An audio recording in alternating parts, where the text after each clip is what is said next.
आप में से कितने लोगों का इंटरेस्ट है एंटरप्रेन्योरशिप में, यानी कि वो अभी या फ्यूचर में कभी कुछ अपना करने का सोच रहे हैं? ऑलमोस्ट सब। तो आज आपको बहुत कुछ सीखने को मिलेगा हमारे जो गेस्ट हैं उनसे, क्योंकि वो एक बहुत ही सक्सेसफुल एंटरप्रेन्योर है। उन्होंने अपने करियर की शुरुआत करी थी सिर्फ 3 लाख रुपए से। आज उनकी कंपनी की जो टर्नओवर है वो 100 करोड़ से भी ज्यादा है। Please give an energetic and warm welcome to the founder of Chai Sutta Bar, Anubhav Dubey.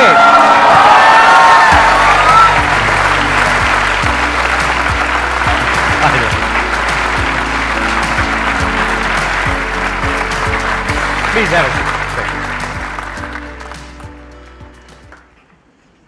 सबसे पहले thank you so much Sandeep sir, हम मेरे को बुलाने के लिए। आई डोंट नो, इतने बड़े बड़े लोगों को देखा मैंने वही बोला कि लोग वहाँ पे ताली बजाएंगे कि नहीं बजाएंगे, मैंने बड़ा बेइज्जती हो गया, अंदर घुसे कोई पहचान ही नहीं रहा है। तो सर थैंक यू आपके लिए, थैंक यू इतने सारा वार्म वेलकम के लिए। मैंने आपकी कुछ वीडियोस देखी जहाँ पे ये देखा कि आपने 3 लाख रुपए से शुरू किया था अपना जी पहला जो आउटलेट खोला था। हाँ। और आज आपके कितने आउटलेट्स हैं? 400 हो गए सर। और उसमें से कुछ आपके इंडिया के बाहर भी हैं? हाँ, दुबई में है, मस्कत में है, नेपाल में है। We have recently incorporate company UK, USA, Canada तो पूरा बेच दिया हमने। और अभी इन्वेस्टर्स भी हैं या अभी बूटस्ट्रैप है? बूटस्ट्रैप है सर। अभी पूरा आप खुद ही फंड कर रहे हो, खुद ही अपना पूरा 6 साल। And your cash flow positive, मतलब बिल्कुल आप सर, पूरा बिल्कुल प्रॉफिटेबल। बूटस्ट्रैप में भी कैश फ्लो पॉजिटिव नहीं होता तो चलते कैसे? सही बात है, ये बेवकूफ वाला सवाल। तो आपके जो आउटलेट्स हैं वो ज्यादातर फ्रेंचाइजीज हैं या आपके अपने आउटलेट्स? ज्यादातर फ्रेंचाइजी सर। मतलब क्या रेशियो होगी नियर अबाउट? सर 5 हमारे कंपनी आउटलेट, बाकी सारी फ्रेंचाइजी है। आपकी जो मेन रेवेन्यू होती है वो चाय से होती है या जो चाय के साथ में आप और प्रोडक्ट्स देते हो वहां से होती है? चाय से भी होती है सर, लेकिन चाय तो 10 रुपये हमने रखा कि चाय को देख के लोग आए, बाकी फिर सर मेन मार्जिन खाने में रहता है। वो भी आपने अपने ही ब्रांड के नाम से निकाला हुआ है? हाँ जी। तो आपकी जो प्रोडक्ट रेंज है वो कितनी बड़ी है, इन द सेंस मतलब कितने नंबर ऑफ प्रोडक्ट्स हैं आपके जो खुद के अपने ब्रांड से हैं? स्टार्टिंग में सर हम लोग को जो जो अच्छा लगता था हम सब ऐड करते जाते आते, जो हमको पसंद था, तो हमारी 200 की लिस्ट पहुंच गई थी। ओह, बहुत ज्यादा होता है, बहुत उसको ज्यादा। मैनेज करना ही बड़ा मुश्किल है, इन्वेंटरी और ये वो बहुत। वगैरह। अभी हम जब समझे कि menu designing is also science, तो उसको आपको कम करना चाहिए कि आप कम रॉ मटेरियल से कम, एक सेम एसओपी से कम मैन पावर के साथ में ज़्यादा चीज़ें बना सको, तो हमने अभी उसको कम करके 21 किया है सर अभी। ये बहुत बड़ा पॉइंट है, ध्यान से सुन लेना और ध्यान से समझ लेना। ये गलती ज्यादातर एंटरप्रेन्योर्स करते हैं शुरू में जब अपना कोई काम करते हैं। जब आप अपना कोई काम करने वाले होगे ना, आप क्या सोचोगे, मेरा जो प्रोडक्ट है उसकी वैरायटी बहुत ज्यादा होनी चाहिए। ज्यादा नहीं होनी चाहिए, क्योंकि आप उसको संभाल ही नहीं पाओगे। उसकी सप्लाई चेन मैनेज करना ही बड़ा मुश्किल हो जाएगा। आप सोचो ना, जितने ज्यादा प्रोडक्ट्स रखोगे उतना ही ज्यादा आपको स्टॉक भी रखना पड़ेगा, उतना ही बड़ा वेयर हाउस भी चाहिए, उतने ही ज्यादा तरह की पैकेजिंग चाहिए, उतना ही मुश्किल होता चला जाएगा उसको मैनेज करना। एक्सपायरी होती चली जाएगी। हाँ, पेरिशेबल रहता है, कुछ खराब हो पेरिशेबल जाता है बहुत कुछ, right, that's what I am saying कि मतलब वो पेरिशेबल है, यानी कि कुछ टाइम में खराब हो जाएगा। तो जो नहीं बिक रहा है वो अटकता चला जाएगा। तो इन्होंने एक गलती करी शुरू में कि 200 प्रोडक्ट्स की रेंज निकाल दी, बाद में इनको समझ आया तो इन्होंने कम करके 21 कर दिया। और क्या होता है सर, अलग अलग लोग डिमांड करते हैं, अपने पास मैन पावर लिमिटेड है, तो सब लोग इधर उधर भिड़ जाते हैं, तो उसमें सर्विस का भी टाइम बहुत ज्यादा लग जाता है। आदमी भी ज्यादा ऑक्यूपाइड हो जाता है, इसलिए हमने उसको फिर अभी जाके काट झाट के कम किया पूरा।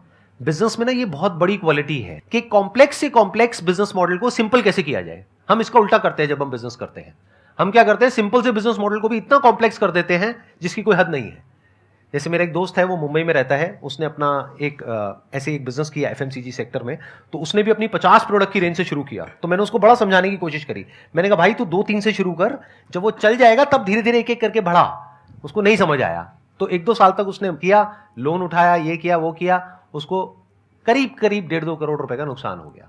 इसी वजह से, जो वजह मैं आप लोगों को बता रहा हूं, ये बहुत बड़ा पॉइंट है समझने वाला। कम पे ज्यादा रेवेन्यू निकालो, ये टारगेट होना चाहिए। और जो प्रोडक्ट बिल्कुल ही नहीं बिक रहा उसको हटा दो, उसको स्क्रैप कर दो। आप भी करते रहते हो टाइम टू टाइम ऐसा। सर इनिशियली ना सबसे ज़्यादा जो मैटर करती है टीम होती है, तो इनिशियली कैसे चूज़ करें, बिकॉज आपके जो इनिशियल टीम मेंबर्स होंगे वही डिसाइड करेंगे फ्यूचर। मुझे ऐसा लगता है कि आपका विजन अलाइनमेंट बहुत अच्छा होना चाहिए, जो भी आपकी इनिशियल टीम होती है।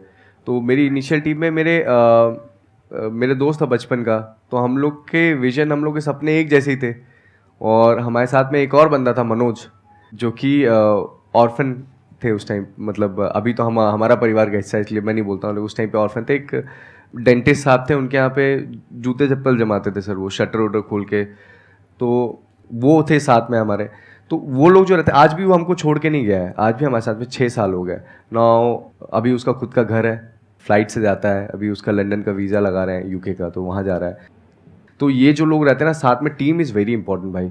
नॉट जस्ट फिनेंशियली आपको, अगर आप कभी डाउन जाते हो तो आपको हेल्प करती है, बट आप इमोशनली भी एज ए पर्सन भी आपको बहुत ज़्यादा हेल्प करते हैं। तो टीम इज़ वेरी इंपॉर्टेंट। आपके जो पिलर्स होते हैं ना, स्तंभ होते हैं मजबूत, वो बहुत रखने बहुत ज़्यादा जरूरी इनिशियल स्टार्टिंग से। सर शुरू से आपका विज़न एकदम हाई लेवल का था कि आपको इतना रेवेन्यू जनरेट करना है, कि जब आपने शुरुआत की थी तो शायद हो सकता है कि छोटी शुरुआत रही हो, शुरुआत में रिजल्ट ना मिले हो, तो आपने अपने पेरेंट्स को या सोसाइटी को कैसे कन्विंस किया था कि हाँ हम स्टे रहेंगे यहाँ पर, थोड़ा रुकेंगे और हमारी थिंकिंग हाई है, हम बहुत ऊपर तक जाएंगे? जब तक सोसाइटी को आप प्रोटोटाइप नहीं देते ना, कुछ करके नहीं देते, कोई भी नहीं मानता है।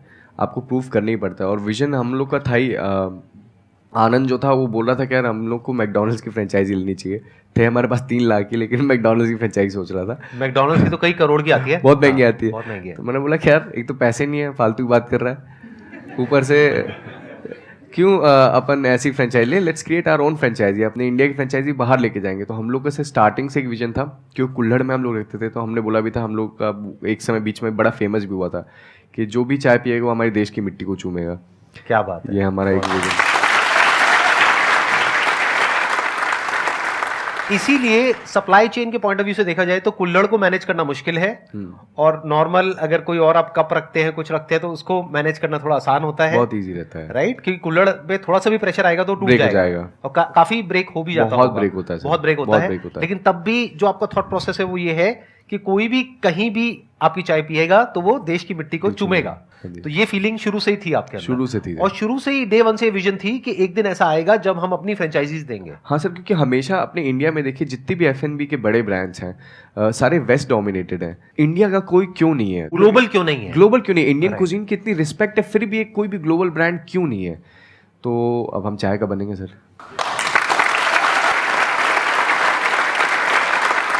हमारी सबकी बेस्ट विशेस आपके साथ में हैं। करिए, पूरी दुनिया में खोलिए अपने आउटलेट्स। तो I think sky is the limit. आप कितने खोल सकते हैं, कोई लिमिट ही नहीं है।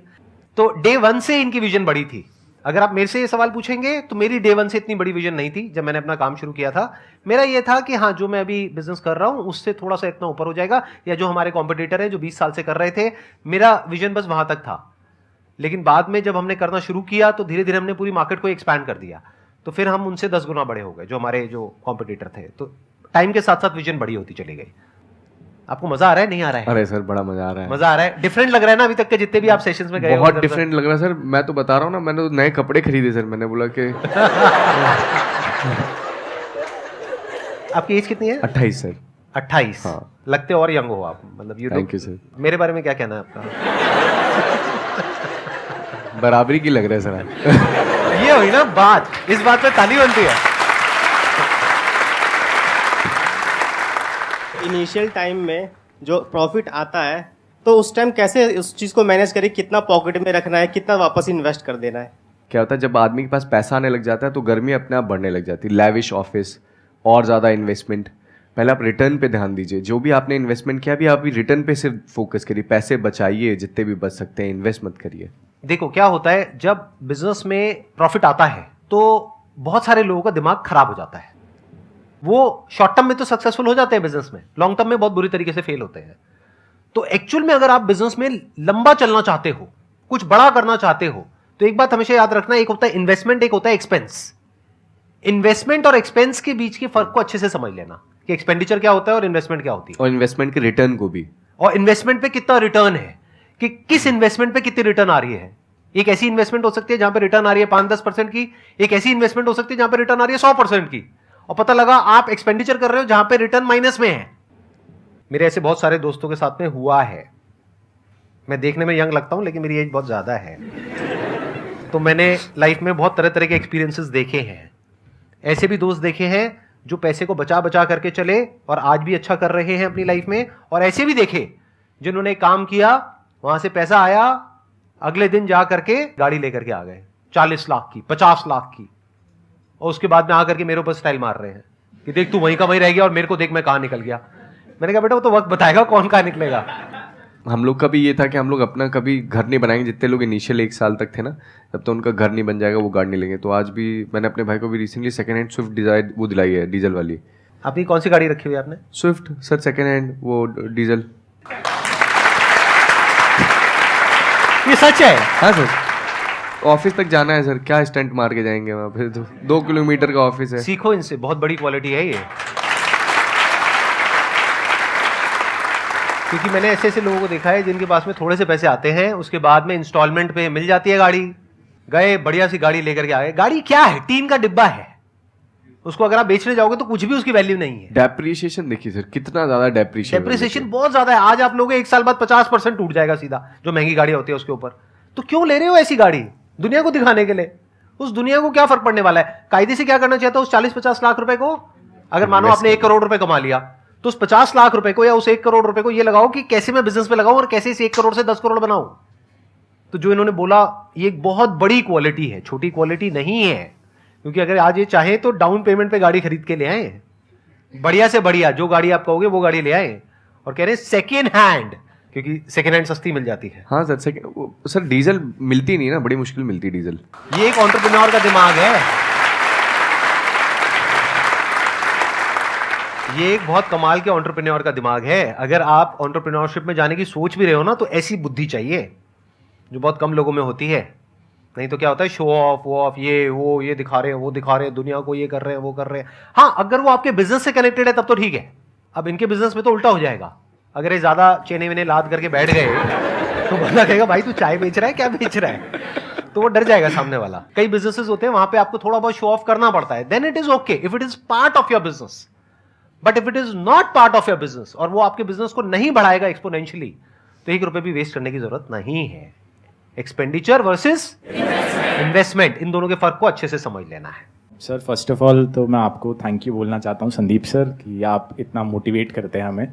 सो आज पहली बार आपसे लाइव मिलने का मौका मिला, तो thank you so much. Most welcome. And secondly मेरा सर क्वेश्चन है कि जैसे आपने 2016 में स्टार्ट किया, 2017 में MBA चाय वाला है, तो आप इसे कैसे देखते हैं कि आपको देख के लोग इंस्पायर भी हो रहे हैं, साथ साथ आपका कंपटीशन भी बढ़ रहा है, तो उससे आप कैसे, मतलब जैसे आपके साथ और आउटलेट्स खुल रहे हैं, तो उस कंपटीशन के साथ आप कैसे देखते हैं, उसे एनालाइज कैसे करते हैं और कैसे उसमें आप आगे बढ़ते हैं? प्रफुल्ल भाई है यार मेरा, सगा या कजिन? रीजनल भाई है सर, रीजनल भाई है, इंदौर के पेरीफेरी से। हाँ, इंदौर की पेरीफेरी तो से। एक्चुअली कंपटीशन की जो आप बात कर रहे थे, कंपटीशन में 2 तरीके से इसका आंसर दूंगा। Competition is very good for the society, क्योंकि आपको एक तो मोनोपॉली नहीं क्रिएट होने देता, आपको लेथार्जिक नहीं बनाता, आपको मेहनत करने पे मजबूर करता, आप इनोवेट करते हो, क्रिएटिव बनते हो। अगर मोनोपॉली हो जाएगी, मैं अकेला बैठा रहूँगा तो 10 की चाय मैं 100 में बेचूंगा।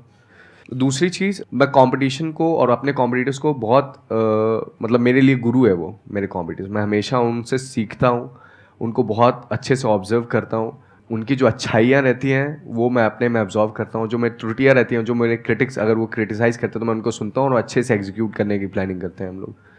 एंड इट्स बीन 6 साल हो गए यार हम लोग को मार्केट में उतरे हुए। बहुत सारे लोग आए, बहुत सारे लोग गए, हम लोग डेली सीखते हैं उनसे।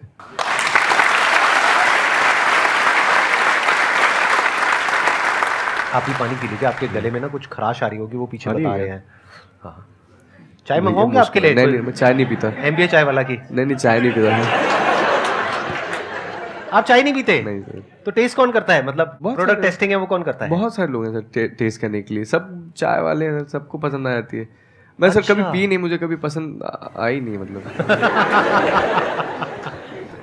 ये बात हम रखें या एडिट कर दे? अरे रखिए सर, क्या है इसमें। जैसे बोलते नहीं कि हलवाई अपनी मिठाई खुद नहीं खाता है, तो कुछ ऐसा ही हो गया ना रियल लाइफ में। जो लोगों को पसंद है सर वो बेचना है हमको, जो मेरे को पसंद है वो थोड़ी।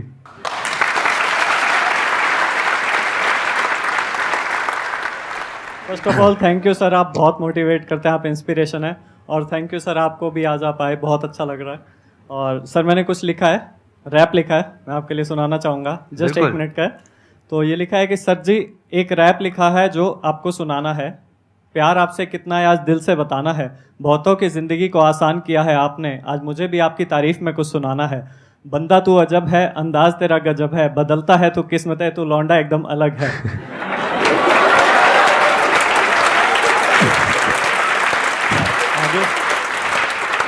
सॉरी सर, मैं बीच में तू करके बोल रहा हूँ, सॉरी उसके लिए। नहीं, चलता है, रैप में ऐसे ही होता है। चल आज तुझे एक किस्सा मैं सुनाऊंगा, मुश्किल मुश्किल चीज़ों को आसान बनाऊंगा, आसान आसान बोल के सबका दिल जीत जाऊंगा, हर खोए शख्स को एक रास्ता दिखाऊंगा। अब बात उसकी आती है जिस पे मेरी जा जाती है, you are the god of motivation, कलम मेरी बताती है। चल आजा बेटे अब स्पीड में मैं गाता हूँ, कलम से लिखता हूँ, जज्बातों को बताता हूँ, आग लगा दूंगा इस दुनिया में आया हूँ, हरियाणा का मैं छोरा हूँ, समझ में ना आता हूँ। यूं तो संदीप सर की बात ही कुछ निराली है, किस्मत भी हार जाए ऐसी मेहनत कर डाली है, अकेले चलने वालों के होते हैं काफिले, सीरियसली माई मैन क्या बात कर डाली है। लास्ट में है कि तेरे जैसा है नहीं इस दुनिया में कोई बंदा, हर कोई लगा है बनाने में अपना धंधा, तेरी एफर्मेशंस की तो बात ही निराली है, मुर्दे भी जाग जाए ऐसी मोटिवेशन कर डाली है।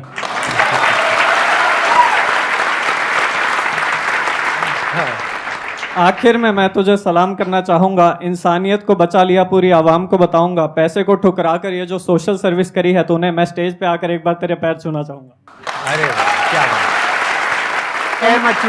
You did a great job. Please have a seat. वो जो लोग सर बोलते हैं ना कि हर चीज़ किस्मत से भी मिल जाती है, तो उनके लिए मैंने कुछ लिखा है कि हाँ हाँ बेशक सितारे चमके हैं मेरे, पर ये घर बैठे तारे गिनने की नहीं कमाई है। हाँ हाँ बेशक सितारे चमके हैं मेरे, पर ये घर बैठे तारे गिनने की नहीं कमाई है। ये जो चमक है मेरे सितारों में, ये हमने गलियों में मेहनत करके लाई है।